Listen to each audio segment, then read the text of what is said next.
Alright.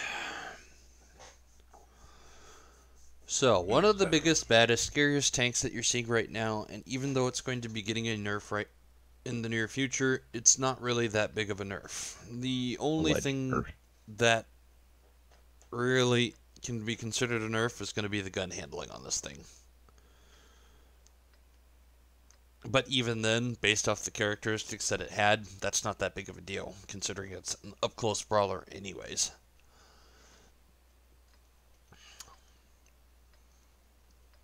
So we'll go ahead and meet in the middle of the hill there over at Echo 5.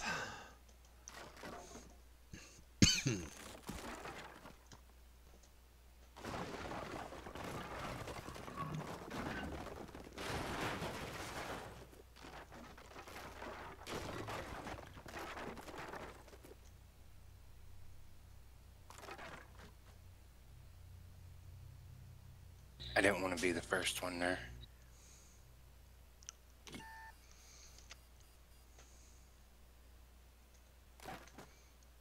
Alright.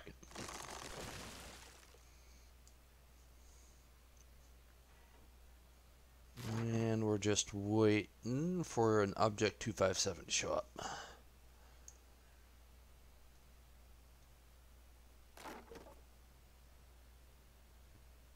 You there, DLM? I'm here. Okay. User joined your Are channel. you chugging along over here to Echo I'm 5? just terribly slow. Oh, okay.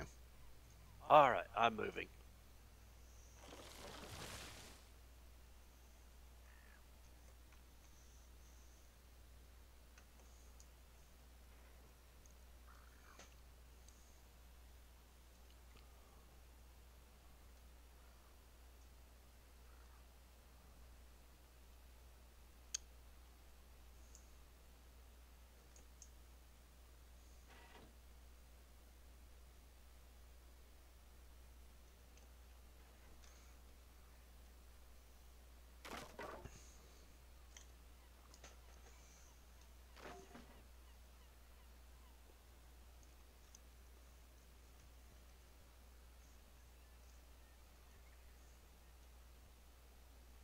Alright, so talking about the 268 V4.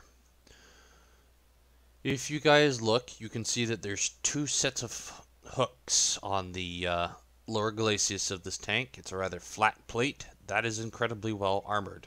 The plate below that is actually a weak point, but it's kind of hard to hit, and especially depending on the angle. For example, if I was a little bit more up like this, that angle becomes a little bit more severe and you're more likely to bounce off that lower glacis. So it's not a terribly reliable weak point, but it is a weak point on the 268 V4. On the top of my tank, to the left, you have a telescopic rangefinder. It's that bar that goes across. The very left and the very right of those do not count as part of the damage model. So if you were to go towards the left or towards the right, it does no damage. It might give you a crit hit still and consider it that way, but it won't give you the full pen. That's one of the other weak points, and it tends to be one that you can work. And then on the right hand side, you had that machine gun hatch. It's a little bit more recessed. It can be shot and used as a weak point, but you're better off using the telescopic rangefinder. The deck, there are a couple of vents right beneath the middle of my gun. That's where my engine lives. This is the same deal as it was with the mouse. That very top deck right there has very little to no armor. So if you were to pop an HE shell right over the top, you're going to do damage and most likely to my engine if you manage to position it correctly. The other thing that 268 V4s are weak to, Dragon, do you have any heat rounds in your WZ? I do. Alright, go ahead and throw a heat round at the left or right cheek of my gun. Right on the manlet. To the left or the right, there should be the flats. Oh, right. There. Those areas, depending on the angle, are pennable by Pretty heat. good angle. Okay. That was not that bad an angle. Am I shooting the right place? It's probably more to do with the fact that we're sitting on the slope. They're tough User joined sons your of channel. bitches They are. in any situation.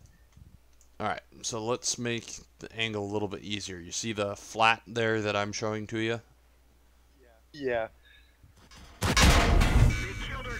That angle isn't quite as sloped as the front is, so if we were on flat ground, he'd go through the front on either one of those cheeks. But as you can see, since the sloping's not as severe, you can still put those heat rounds, even with a little bit of an angle, with heat rounds into the turret on a 268 V4.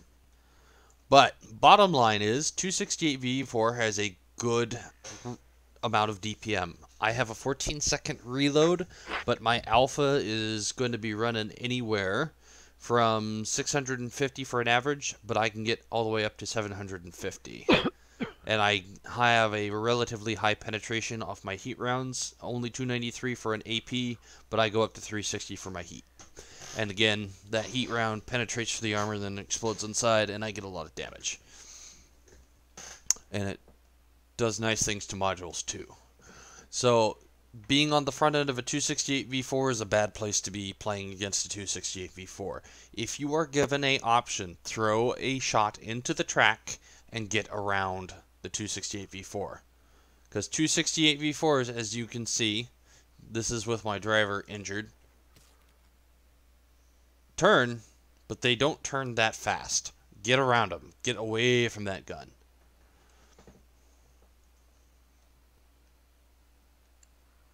So, that being said, if you are a 268 V4 and you have something that is faster that's trying to push you, so buddy dog, go ahead and come on the opposite side of this rock here for me.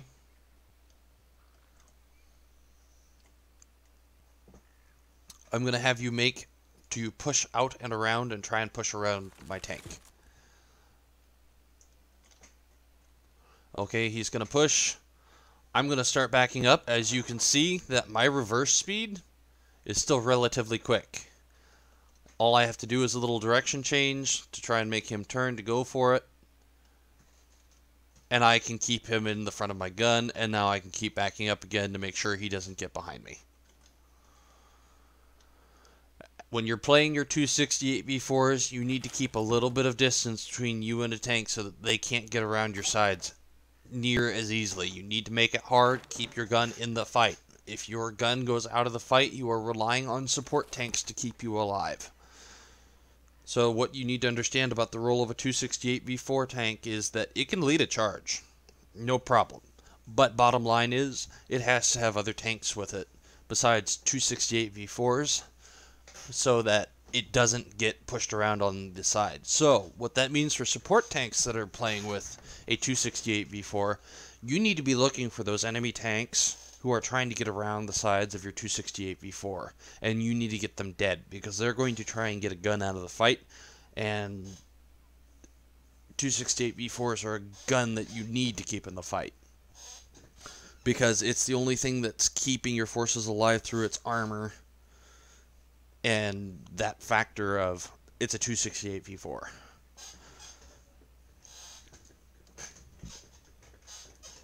So would you just track shot on him and then move around him, track him twice so they can burn up a repair kit and have to sit there for a repair? I totally would recommend tracking one of these things. And if you can do it while on the move and not even stopping, even better. You do not want to spend any time in front of one of these things. Alright. I think if you are in front of a 268-4 and want to get a pen, the best place to shoot is on another tank. Yeah, it's pretty unreliable. You have to be, sitting off a rock like here trying to trade shots in order for that to be effective. Sometimes you'll see it in pubbies, you won't find it in Clan Wars. So yeah, definitely find another tank to shoot. Get around it. Do not spend time in front of it. If you're spending time in front of it, you're giving away your hit points for free. All right.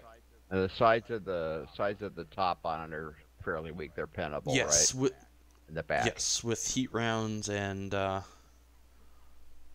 backside, even the side panels there. I've got those two bars that run across that are 90 degrees to the gun for climbing up there. You've got that little pickaxe there. Those are very weak. Those are easy to get into and pen. So that's the 268 V4 and its role and how it functions. It's not particularly accurate on long range. It's not a good long range sniper. So it should be a medium to close range support. Batchat 25 ton will be the next tank that we talk about. Batchat 25 ton is a conditional tank when it comes to Clan Wars. The reason being is it has a 5-round autoloader that will pop out usually about 350, 400 damage a shell. Your realistic damage that you can expect out of a Batchat 25 ton is anywhere from 1600 to 1800, but if you got lucky and got good rolls, you'd be looking at about 2000. So what this means is it makes it very potent for wolf packing and kill squads. The other thing that Batchat 25 tons have a good capability of doing is if they have a good crew trained inside, if they have good equipment, they can be impromptu scouts or work ridges like Prokhorovka in that middle section. But the one advantage that always goes to a scout versus the Batchat 25 ton, since it's a medium, is moving camouflage. The moving camo value for the 100 LT, for example, is a hell of a lot better than that Batchat 25 ton. So Batchat 25 tons usually get put in positions where they're going to be active, where they go up, get intel real quick, and come back down. They are not usually sent to places where they're going to go up in a bush, sit, and wait unless they are intended to stay there permanently. Because the moment that they move, their camo is gone. So, the other issue with the Batchat 25 ton is it has issues with gun depression, especially off the front of the tank. If a Batchat 25 ton wanted to use his gun depression, so I'm going to kind of mirror this for you. Pretend you want to shoot where the back end of my tank is, off the back of the tracks. You would then come to this rock, and you would back your tank up until your gun is poked around, and that's how you would be shooting. And then you'd drive forward, and then you'd shoot, and rinse and repeat that kind of process. So go ahead and pull up to that rock, and then just back your gun.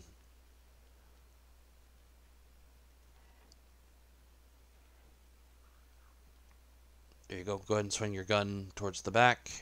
Aim it at that tree right there.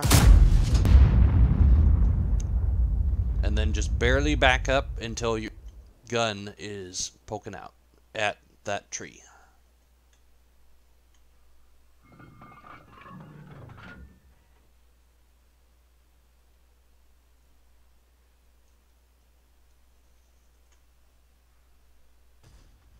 Alright, tell you what, let's go ahead and reset the room, and I'll grab my Batchat so that I can show you guys.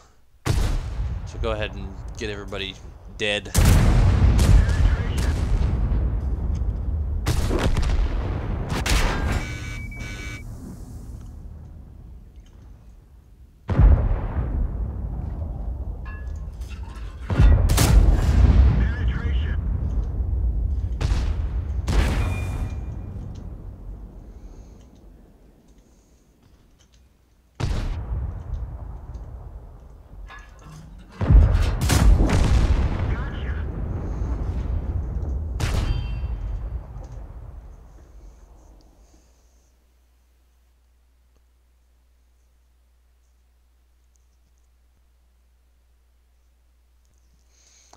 Alright. I think we focused Chaco. So stay in your 100 LT, there, Devil. I'm gonna grab my Batchat 25 ton, the other tanks that I'd like to see, Jagdpanzer E100 if you got it. If you don't worry about it. And Dragon, go ahead and grab your Object 140. Yeah, I don't remember us having a 5A for training last time, but We did have a WZ1. Well, we didn't have a WZ111 5A, but we talked about it. okay. Come in here.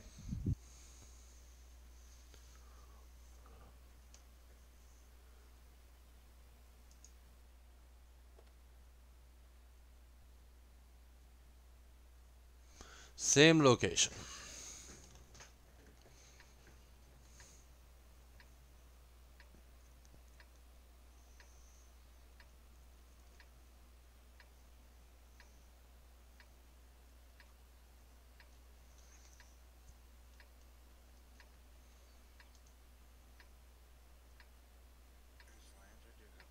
Land, I do have a question for you Okay. about that thing.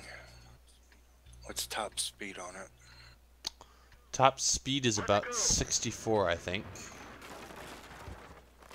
On the 68 V4 or the Batchat? Yeah, Batchat. 64, 65. That's where it's pretty happy cruising. And it gets up there quick. It's got a good power to weight ratio.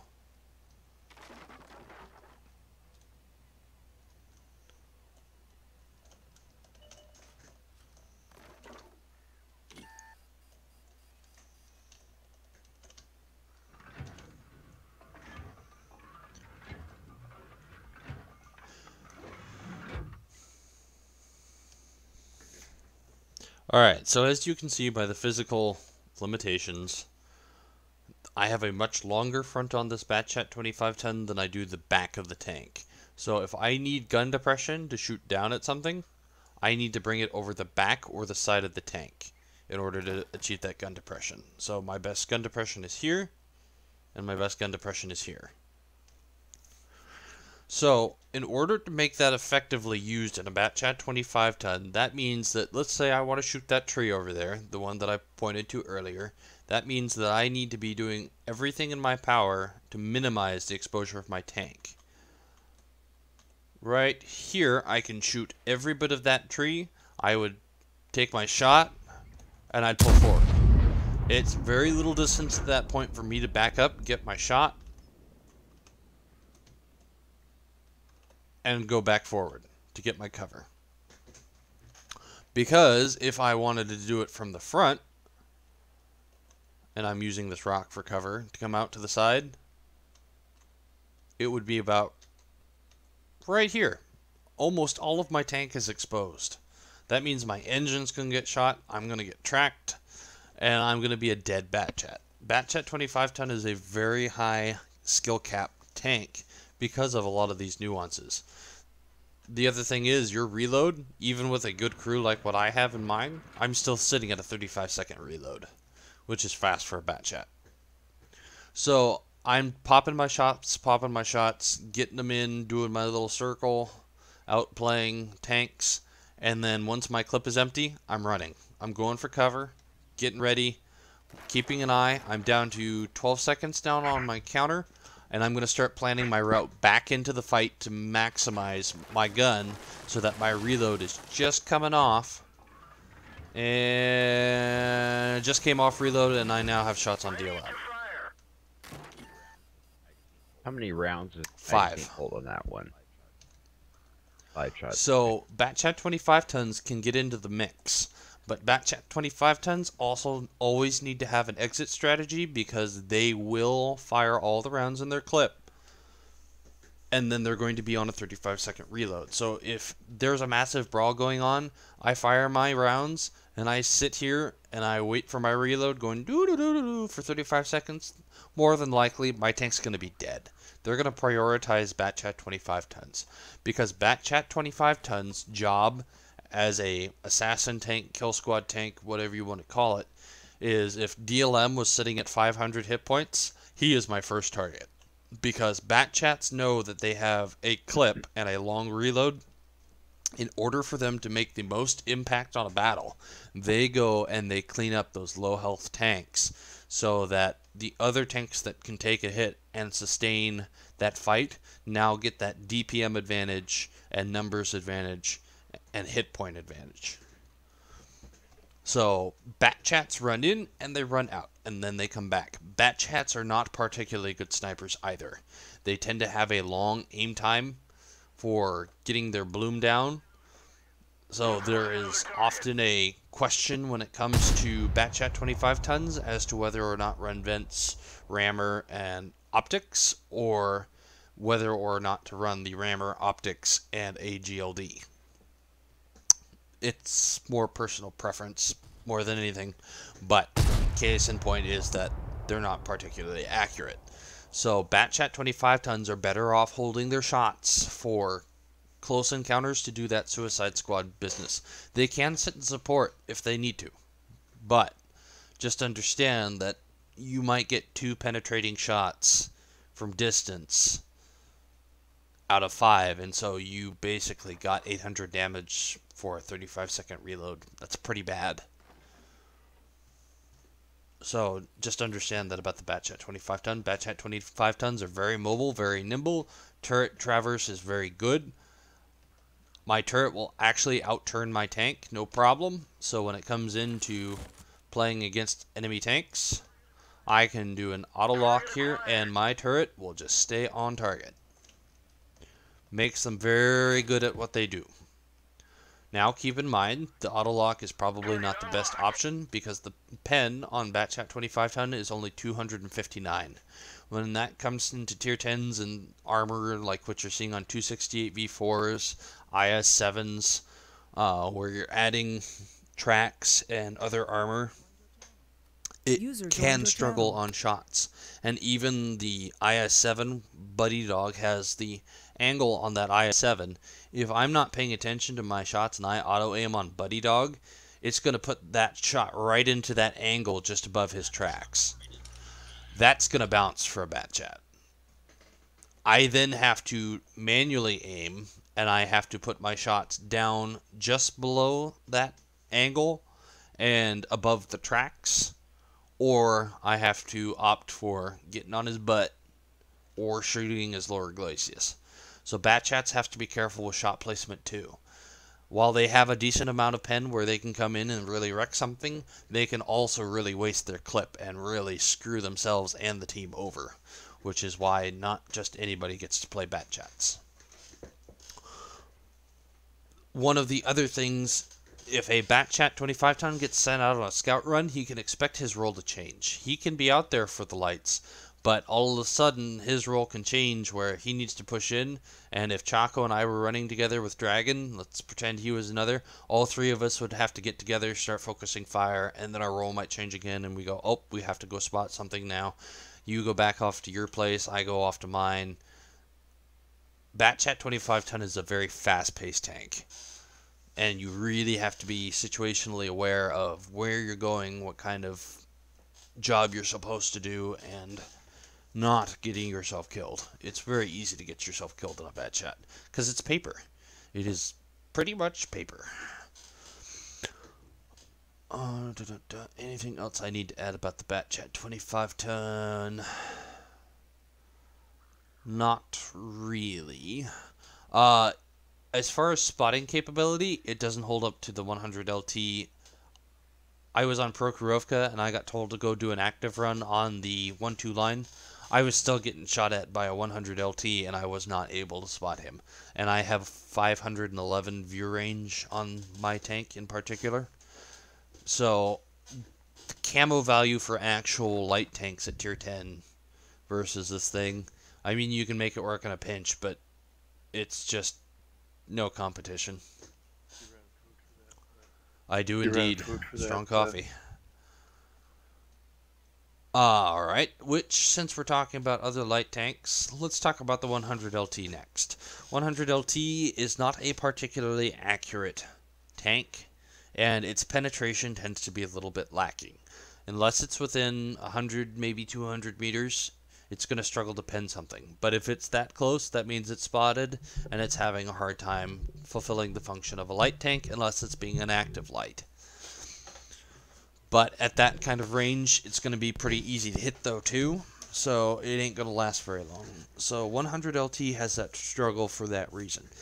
So if a 100 LT is called for and you get in and you're playing it, just know that more than likely you're not going to be shooting. Let's just put it this way. My penetration for my regular is 230, 248 for my gold, and 50 for my high So explosive. it's not very good. While it has decent moving dispersion, it's just not enough between the pen and the accuracy to make it worthwhile. Its view range is good. Its camo is very good. It is even better than the Rheinmetall Panzerwagen. However, due to those gun handling characteristics and the penetration issues, sometimes you will find it swapped out for a Rheinmetall Panzerwagen. Just depends on the map. Another good thing about it, it does not have depression, and it... there was something That is else I was correct. gonna There is say no gun about depression on that tank. Rheinmetall Panzerwagen actually has a fair amount of gun depression, as well as the fact that it is capable of penetrating tanks. It can still put out the damage. Power to weight ratio is actually less on the 100 LT than the Rheinmetall Panzerwagen. So Rheinmetall can get into positions quicker and stay there and stay hidden, even though its camo on the move is not as good as the 100 LT. But its stationary camo is better than the 100 LT.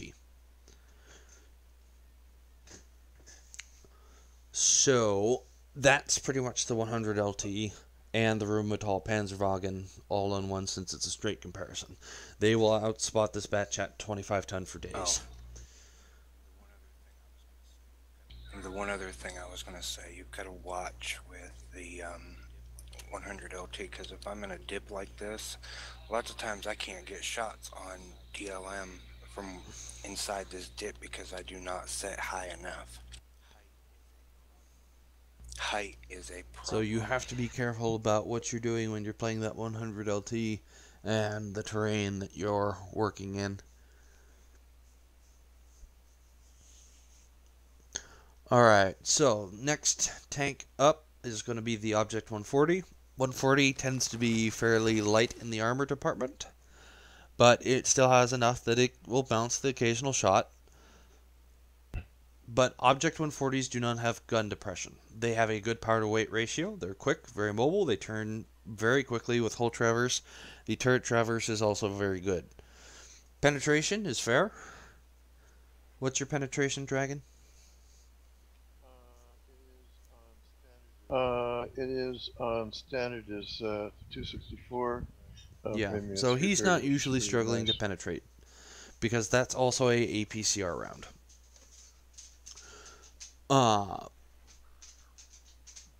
Again, gun depression is an issue, so playing on a hill for an Object 140 is far less than ideal.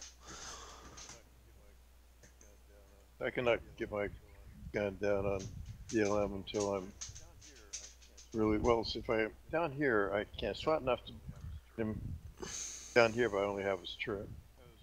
I want to get it, as I have to get clear up here to get a shot at his. Which hull, means is that ridiculous. Yeah, and back up and come up at me one more time like that. Yeah. Got shots on your hull, and just right here, I have a little shot on your top. And now I've got your lower plate. Yeah. Oh yeah. Very much before you get to me. Yeah, my pants are around my ankles at this point. Yeah. For sure. Are there any alternatives to the Object 140 for 62 a Alpha. 360 game? 62 Alpha actually has better gun handling than the Object 140 does. So moving dispersions, etc., for the Object 140 are okay at best, whereas the 62 Alpha has very good moving dispersion. It's more paper than the Object 140, but honestly speaking, if an Object 140 is getting shot at by an IS-7, it's going to get penned. The same with 62 Alpha. 62 Alpha has worse gun depression than a Object 140 does. And a better power to weight ratio than the Object 140. Top speed is not as high on the 62 Yep. Alpha. One thing, Wargaming did with this latest release 1.0 is it nerfed the shit out of a lot of the ridges to give the low gun depression Russian heavies a bit of an advantage they didn't have before. So, with the 62 Alpha being an alternative, penetration is good. The difference is it doesn't get an APCR round, it actually gets a heat round for its gold. Which means that it has to be careful about its shot placement. Heat rounds into tracks basically does nothing. Because a heat round considers tracks about the same as an HE round does. It considers it spaced armor, and since it does not have enough penetration to penetrate the spaced armor and the armor behind it, it does nothing. At least an HE round is still going to do damage. What about the 48 So those pattern or are the a different action classification and category of their own. And we'll get to those here in a minute. So a lot of times you'll see people grab a 430U and go, it's the same as an Object 140. That is a very big mistake to call them the same and say that they are interchangeable. They are not. So, for example, Dragon, I'm going to have you and Buddy Dog start from this rock, and I want you guys to put your butts up against it, and I want you to follow this little road that's heading down the 4-5 line towards the K line, and you guys will go on 1405. Try and stay close and take the same path. Go. I can't. Safe shot. Watch the speed differential between these two.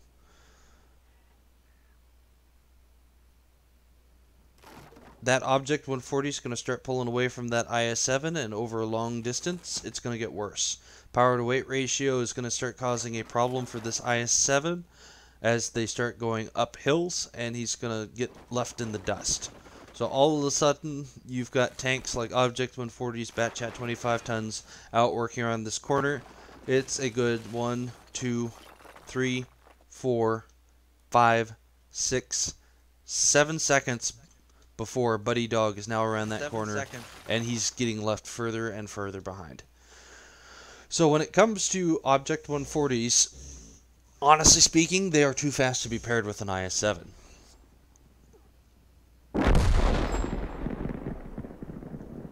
Oh, I stand corrected. Premium round out of an Object 140 is heat. That means the 430U is APCR. I had those backwards.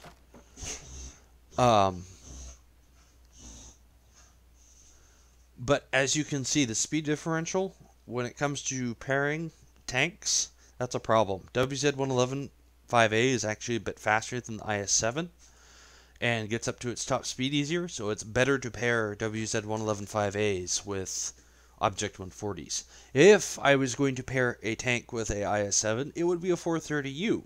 Why? The power to weight ratio is not as good, and it doesn't reach its top speed as easy. Those two tanks are going to complement each other also in the fact that the 430U has a little bit more armor. It's still going to get penned, honestly, for most of the stuff that it's going to do, but keeping those two speeds on those tanks together makes a big difference for how they're going to play as far as supporting each other. Because it means that if I put the 140 with Buddy Dog, then Dragon has to monitor his speed and do hiccups or stops in order for Buddy Dog to catch up, or even altogether hold back and let Buddy Dog get a head start.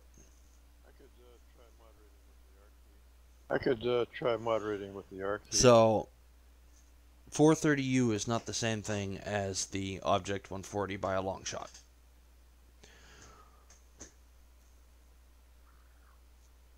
Next, I don't have a Scent Action 10, and I don't have a 48 patent. 48 patent, honestly speaking, we're kind of throwing that one to the wayside. Batchat 25 ton is conditional, but the Scent Action 10 is one that we are considering a meta tank.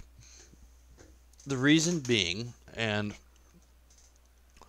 I will go ahead and go to Tanks GG in order to make sure that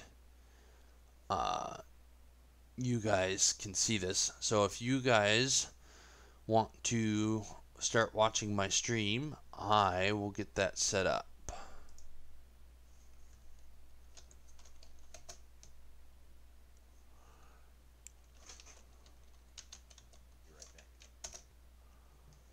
I'll be right back.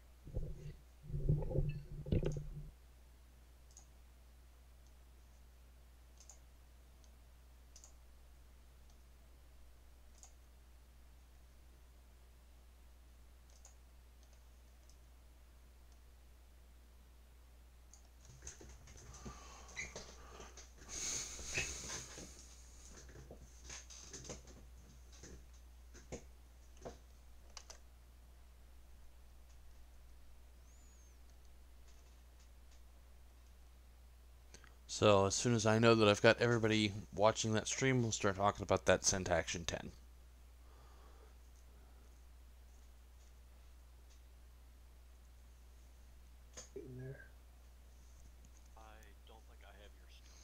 The stream is underneath the Clan Wars 1 if you click on that description. He may not have. Okay. May not be In the able to- training channel then, if you click on that, it'll be in that description as well.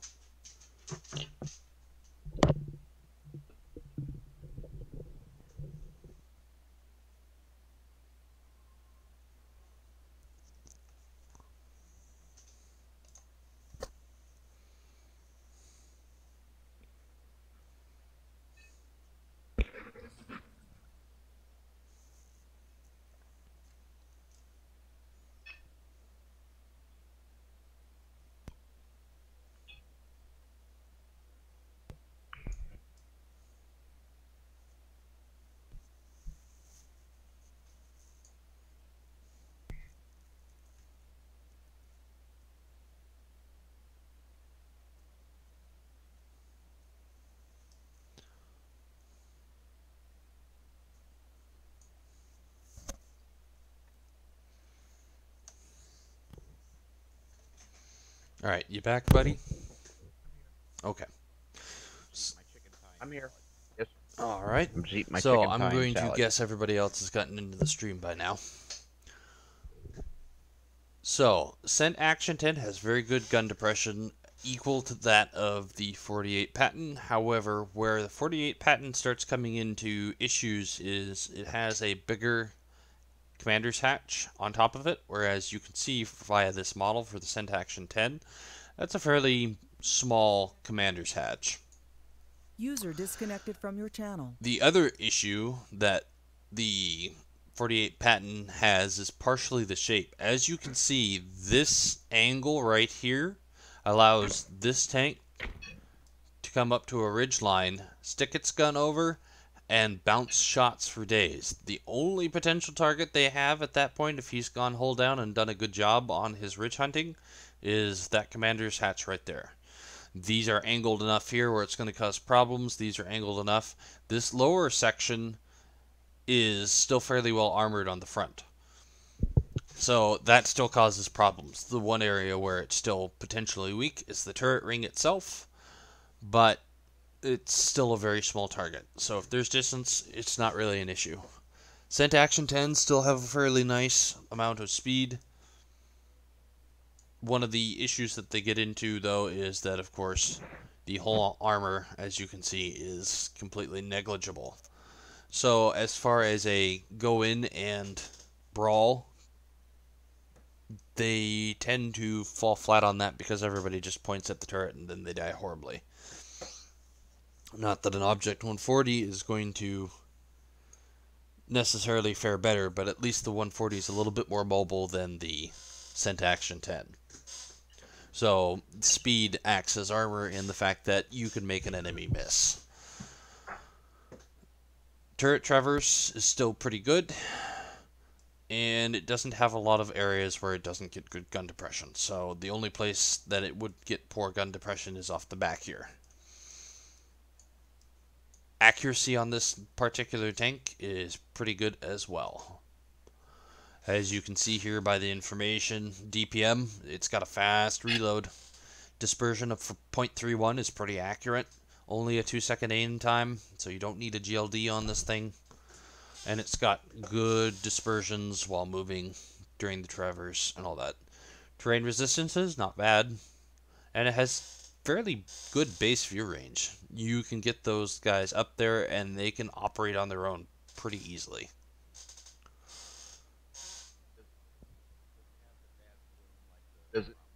Does it have the bad No, balloon it like does not. the Cromwell or the Comet does? Power to weight ratio is not bad at 18.91. Object 140 is still better. Top speed of 53. Object 140 is still faster. So it depends on what you need. If you need something to go rush off to the Alpha 1 Bowl on Karelia, Object 140 is more what you're after. If it's Prokhorovka, where you know that you've got a ridge to play and you've got time to get there, send Action 10. Not a bad option, especially considering it can go up top, hunt that ridge, and it can take a beating. One thing that I would say back about this damage model, if you were to find yourself against one, knowing that the armor value up here is not all that much, you might consider, if you had a heat round, that you would punch it right here or to the side here, but this being your bigger target would be your primary place you'd want to shoot, and you can punch through that. Just a thought. But as you can see, everything else about this is pretty weak. So an HE shell, even though it's not going to penetrate down here in this area, this is very weak down in here. All you have to do is put that HE shell here, and you're going to get the damage down through that deck, because HE operates as a sphere. So, but Action 10s are a meta enough tank. They're quick enough, good DPM, accuracy, that they can be quite effective. Alright. What about Chinese mediums? They're no good for anything? They tend to be really bad on the gun depression. They tend to have poor gun handling, so you generally don't see them. Yeah.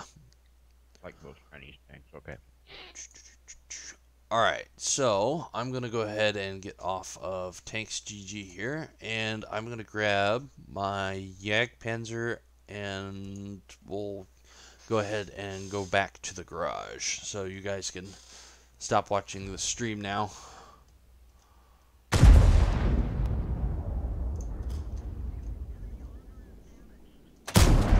Enemy armor is damaged.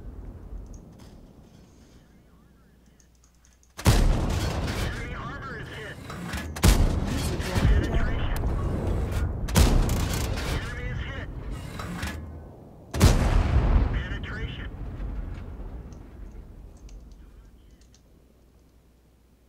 Track hit.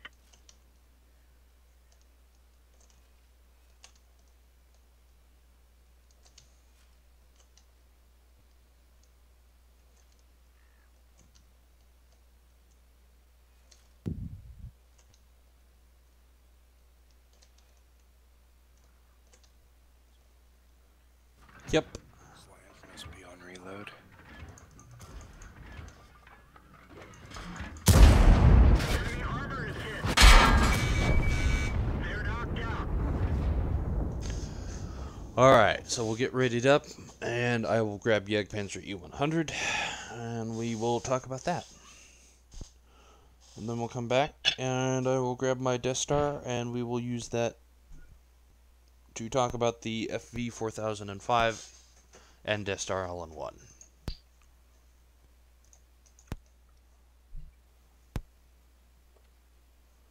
Jagdpanzer.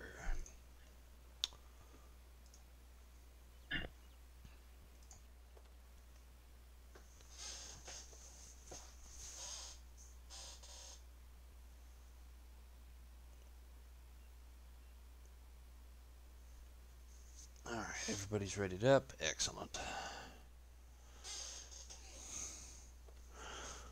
So we'll preface the Jagdpanzer E100 with the fact that it is very slow. It's built on a E100 chassis.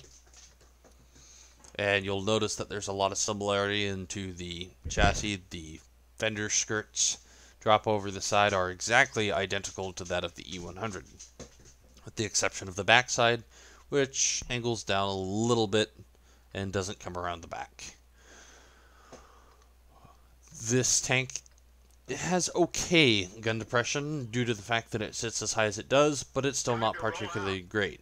If the hull gets bumped up on terrain for an angle, it becomes pretty ineffective.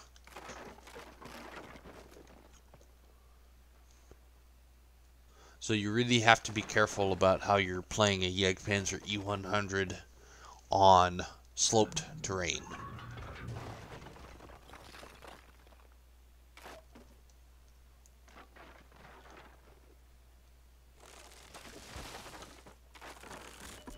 It's not very fast. It cruises at its top speed about 24. Going up a hill, it suffers greatly because it's a fatty. Yeah, I'm dropping all the way down towards 15, 16, and that's pretty much where it's going to stay, trying to climb up even a mild hill like this one. Going up steep hills like Himmelsdorf, it's worse. You can expect to be crawling around 10.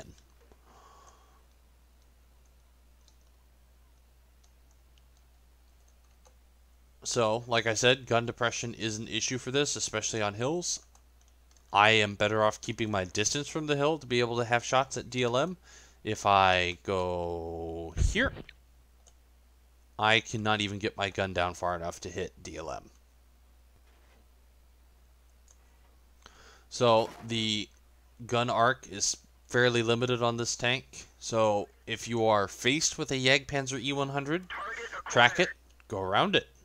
Because the only other weak points are the lower glacis on this tank, and then there is a machine gun port right on top of my tank, which will give you a full penetration, and it's fairly easy to pen. You guys can try a couple of shots at it if you would like, but one thing that I can do to counter that weak point is if they are frontal enemies, all I have to do is lift my hull up just a tad, and then it will be enough to cover that from something frontally. But as you can see, that machine gun port will give you a full penetration. Shots in the machine gun. It's on the top part of your. I just shot it. Yeah, if you come around to the side there. Alright, you've had your turn there, Devil. You can see the holes. Yep, that is just a little machine gun hatch that counts for a full penetration.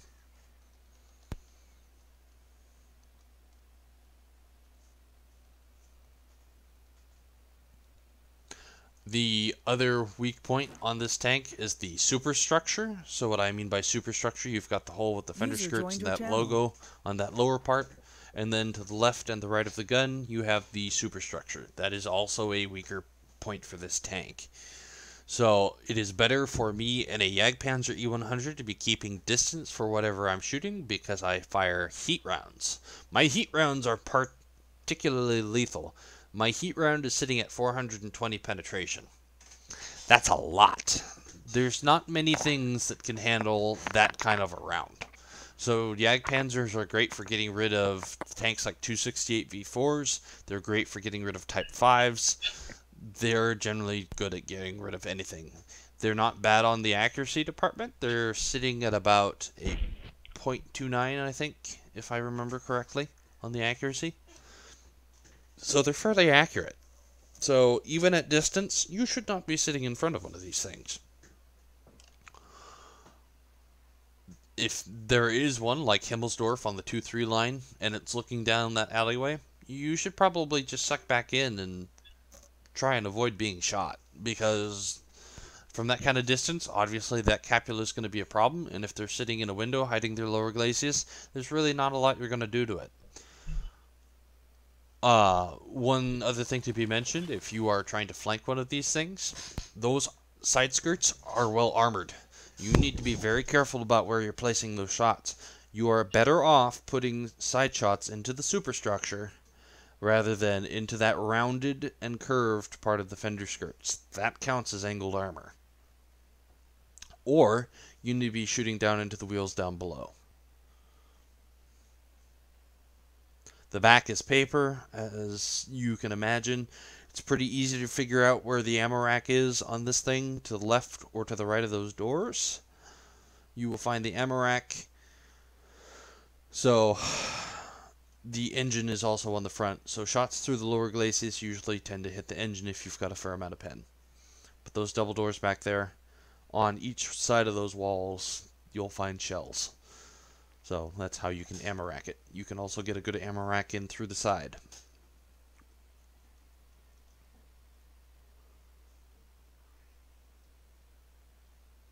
Jagdpanzer E100, I've got a good crew in this tank. If I had improved equipment, it would be faster. I'm sitting at a 21.2 second reload, which is not bad. It's a little on the slow side, but for the damage that it'll do, one of my heat rounds will do an average roll of 1050. However, I have seen this thing do 1200 damage before. 1250 is the highest I have ever seen it go, but I don't see that very often. 1050, 1100 is pretty normal. On the low end, you're lucky if you're getting away with only taking 850, 800 damage. Again, heat rounds, I have to be careful about where I'm shooting, making sure that I'm not putting shots into tracks, because if I'm putting shots into tracks, even for little light targets like Batchat 25 tons, it's not going to do much. Even with my 420 pen. So when you are in one of these tanks, you need to be careful.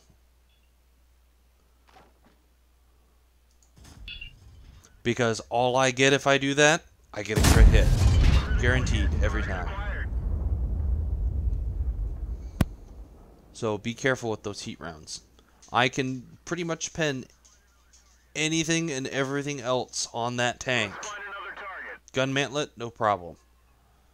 There's a little bit of a curve where it gets thick enough there on to the right or the left on that 257. But if I move up, everything on that capula, green. If I throw it on the pike, green, green, green, green, green, all the way, lower glacis, green. I get into the tracks, it goes red. That spaced armor, it doesn't like the spaced armor. So just be cognizant of that for this tank. Very slow traverse, just drive around these tanks. Very easy to track, as you can tell, very wide tracks. So getting a track shot on this thing is not a hard thing to do.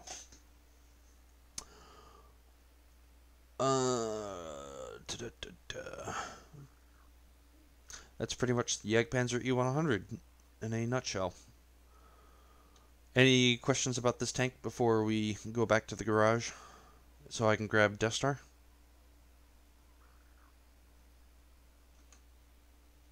Alright then.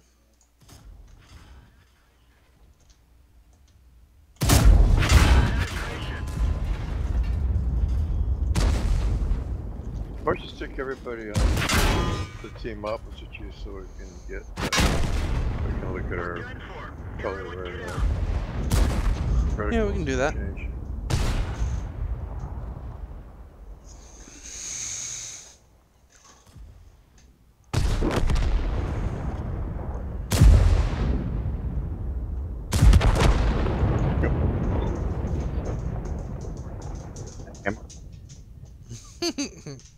Or DLM. He's there. Alright, I will grab my Death Star and we will go again. And then that pretty much will end up completing the tanks for tank training.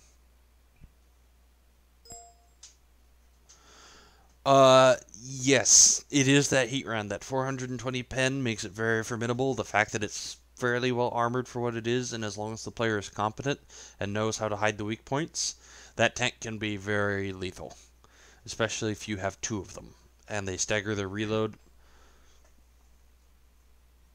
He does have a low opinion of the vehicle, but the reason being is because of the gameplay that it tends to bring forward, it tends to slow down gameplay. It's not fast, so it can't push, and it doesn't do all that well in a up-close brawl unless it's heavily supported, and you tend to see it on maps like Himmelsdorf. It's very conditional. The same with Death Star, very conditional tank. Can be very effective, though, when used correctly. By no means am I endorsing go out and get a Jagdpanzer E100.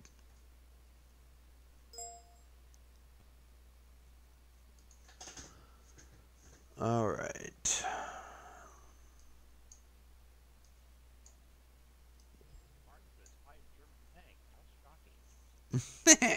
Marksman is fighting a German tank. How shocking. We actually have a fair amount of people with the Jagdpanzer E100s, and between the Death Stars. Like I said, Himmelsdorf, Paris, those kinds. Even Paris is questionable. So one of the things that we need to talk about when we start talking about Death Star and the FV4005 is we need to talk about Hesh rounds and how they function. Heat rounds, as we know, are very similar to heat rounds, or HE rounds, I'm sorry. Very similar to the HE rounds in that they go and they do a lot of damage. Heat rounds penetrate the armor and then explode. APCR just goes through, boom, it's done. Hesh has a very similar principle in that it penetrates the armor if it can and then explodes. However, if it doesn't penetrate the armor, it's going to act like an HE round. Where it doesn't act like an HE round is that if I put it in the tracks, it's not going to do anything other than blow off the tracks. So in that fashion, it acts like a heat round. Death Star is a very slow tank. FV4005 is a little bit faster. Both have this 183 centimeter gun, and both are looking at a relative reload of about 24.24 seconds. In my case, it's 24.7 because I ended up swapping this crew out into the Badger. And this one got a different crew, so it's not as good as my Badger crew.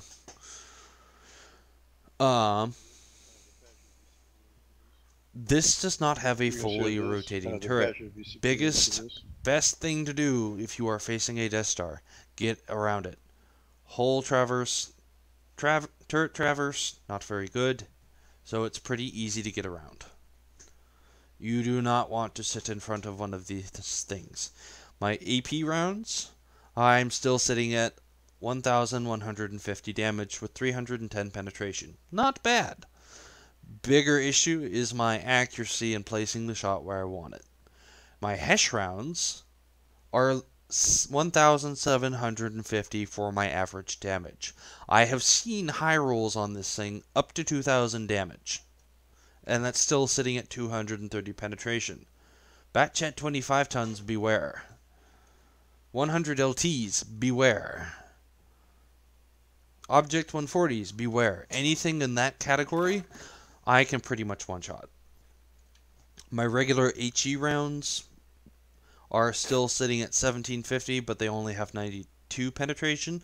But if I were to load up one of my HE rounds and I put it into a regular target that is armored, I know I'm not going to penetrate it. I'm still going to be putting a hurt on whatever tank it is that I shoot. Especially considering these shells actually have a blast radius. So sit still for me there, buddy dog. I'm going to shoot the dirt down below. I have very piss poor gun depression on this tank. And it doesn't side scrape particularly well either, because the turret isn't all that greatly armored. I'm really going to struggle to get that dirt.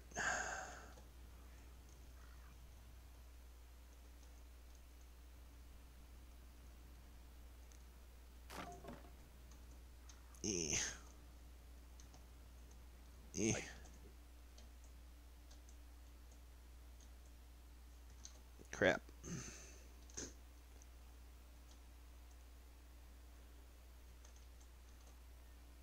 There it is. Alright, so HE round from this thing. If I put it down in the dirt, very long aim time. I'm still going to be doing 768 damage. That was close. Jesus. That's a lot of damage for a shot that I just put into the dirt. Even if I stuck that into the side, that's the kind of damage you can expect to be receiving from a Death Star on a regular basis. If he penetrates you with that HE round, you're done. Unless you're a Type 5 or a mouse. So, do not be sitting in front of a Death Star or an FV-4005's gun. Get around them. You don't want any part of it. But I'm Oh, I angled, can't you hurt you, me. huh? Okay. Wait, let me angle a little 827. better. Uh-huh. Alright, User joined so your channel. I can barely feel it. let's talk about hash rounds. So, if I demonstrate this correctly, I'm going to have this act like regular reticles, and it's going to give me a whole bunch of green. But again, the minute I touch those tracks, back to red. Angles, it doesn't particularly care about angles all that much. There's a couple of areas where it will care about it, but those are generally pretty slow. It takes a pretty severe slope in order to care about that.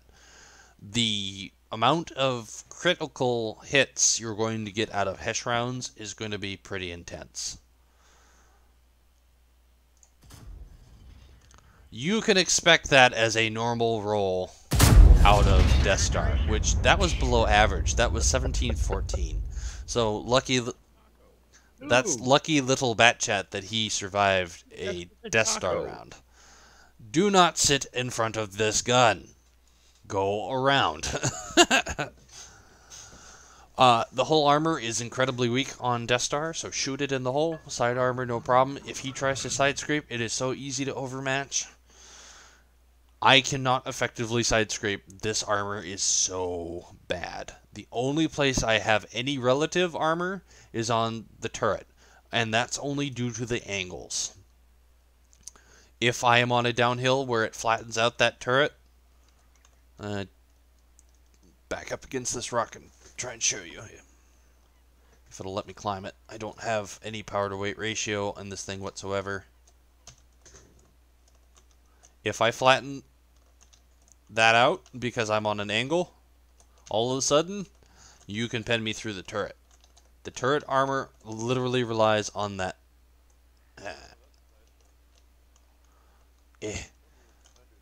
There, oh, that's a nice one. Come here, underside. I'm There we struggling to be able to back up enough in order to get that angle. Maybe I can do it off this back hill. But bottom line is that angling is pretty much the only thing that's going to allow me to bounce. As you can see, it's got that on the sides as well to try and offer an angle. But if I do this, it basically makes it an easy pen. And you can go through the top of the roof too.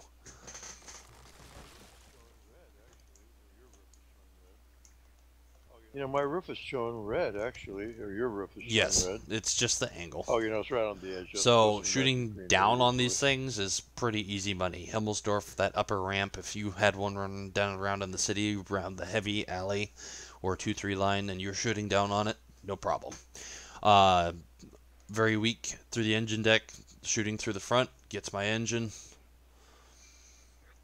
And it takes that damage pretty easily. These things are pretty fragile. So if you have an opportunity to get one out, get it out. Because you don't want to be taking 1700, and you don't want your buddies to take 1700 damage. Again, the accuracy is bad. Moving dispersions are terrible. This just puts me at a frickin' full bloom. It's awful. So if you are trying to dodge a shell, zigzag. Make him turn his turret. Make him move his hull. Get him moving so that he will miss. Because even at close range, I have missed targets with this thing in before. You really have to be careful how you play these things because you are a support tank, but you have to do a lot of prediction. If I know enemy tanks are going to be coming around this corner, I need to have somebody who's distracting them, and then I basically just need to come out. I'm going to be sitting here for a good 3-4 seconds while my bloom goes down, take my shot, and I'm going to go back in. 4005s, 183s both require a lot of time for that aim in to make sure that that shot's going to hit. Because again, you're talking about a 24.7 second reload for the damage. If you are off in this thing, you got a long reload and you just wasted a lot of health, a lot of time, and you might throw the game because of it. So make the move. Again, very slow. You're talking about like Jagdpanzer E100 type slow. 25 is doing pretty good for this thing. You can get it to go faster if you have a downhill, but the times where you're going to have that, not very often. If you get it on the downhill, it's going to go 34. It's going to absolutely be terribly slow coming up a hill. 19 is about as fast as I'm going to get it to go up a hill, and it's slowing down and then plays with 18, 19. So, yeah. You're going over the Death Star. Sorry, I was a little It's all late good. to meet the. The stream has get into been the room, going, so you can go back I'll and just review. have to listen. We talked about the mediums, Object 140, 430U, stuff of that nature. Yeah. We hit that. So, a couple days anyways, ago, too. that's pretty much the User rest of joined the tanks. There's a couple other tanks out there, like Skoda T50, but you won't find those in use very often. Those are pretty desperate measures. Those tend to play kind of like Batchat 25 tons and then they have a reload, but it's only a 13-second reload, so it's not very long. They don't do a lot in the damage department, but I believe they have a 6-round clip. So they can put the herd out pretty quick. Very small injure clip reload. You mean the Kronvans? We are singing meals occasionally. Yeah, they are effectively a hold-down tank. The issue That's with the right, Kronvan yeah. is that it tends to not do very well against heat rounds because it relies heavily on the angling of the turret.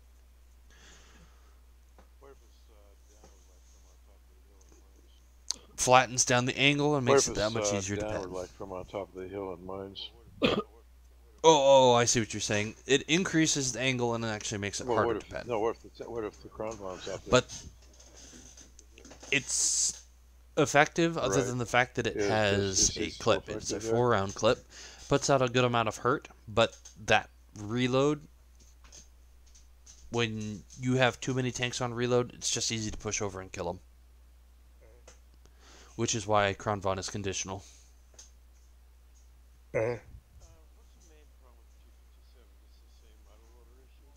So what's the main problem with the T-57? Just the same autoloader issue? the other issue It's is that super the turret cheeks inaccurate, are actually and its pennable, so penetration isn't it amazing. tends to get penetrated very easily and tends to die quick. Yep. Which means you kind of just throw away a tank. Like the E100, you can actually minimize your exposure pretty good with it, but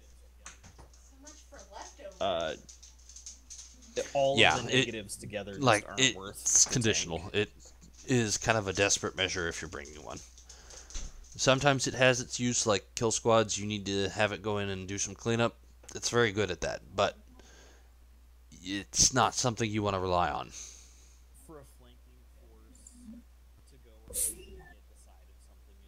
For a flanking force to go around and get Yeah, the side of you something, have to limit those it can be numbers, really and good it if you actually have at that one or point two plays of more them, like but a not medium. very many.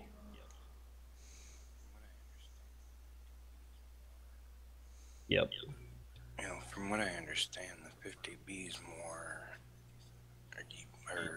more preferable than the T-57. 50B7, is it not? It is. The problem with the 50B, however, is that it's got more rounds and a much, much longer reload. So most matches are so fast that you only have your 6 rounds and the game's over. So a lot of times it's And better it's just to not take enough damage. tanks that have a solid DPM. So Super Conks, IS-7s, WZ-111 5EAs, because they can usually focus down those tanks that have that constant damage while a autoloader is getting ready to reload, and now they're into the autoloader that is reloading, because it effectively takes you down a tank.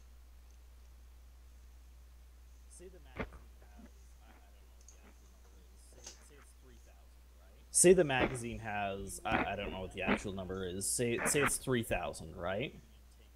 You will do that 3,000 in that game and no more, where a medium tank that has 3,500 DPM is going to do 3,500 and then 280 to 330 per Pretty shot much. until the game's over.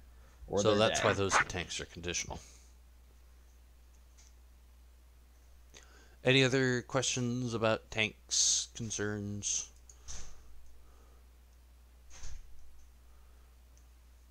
Because that's pretty much the weak points for all of them. Oh. Yep. Good info. Plan. Thanks, Thanks. Fletch. Hey, anybody want to run some tier 6 strongholds, man? Devil?